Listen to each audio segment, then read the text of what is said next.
Hundreds of children have either been killed or used as child soldiers in fighting between Yemeni government forces and Houthi-led Shia rebels in the north of the country since last August. This is according to a new report by the children's rights group Seyaj Organization for Child Protection with support from the UN Children's Fund. It says some 89,000 children have been forced to flee their homes with their families, while, quote, 187 children were killed, 402 exploited as soldiers by Houthis, and another 282 recruited by pro-government local militias.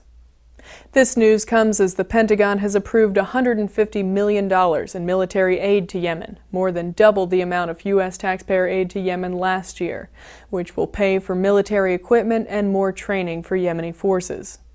According to the report, 42%, or around 35,000 children who now live in displacement camps because of the fighting, are affected by malnutrition. Aid agencies say more than 70% of the estimated 250,000 people displaced by the conflict live in the camps, with children making up over half of the displaced population. UNICEF child protection specialist George Abu al-Zulaf told UN news agency IRIN that most of the laws regarding child rights don't seem to have been respected during the fighting.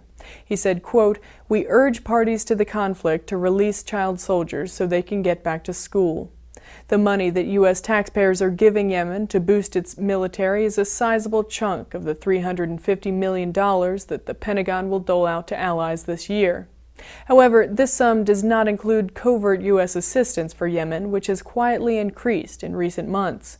U.S. Defense Secretary Robert Gates said earlier this month that aid to Yemen was a priority, telling Congress, quote, "It's obvious to us that helping Yemen's leaders build their own capabilities in lieu of eventually perhaps having to have U.S. forces present on the ground in substantial numbers, or doing this ourselves, is clearly much cheaper and much better for us."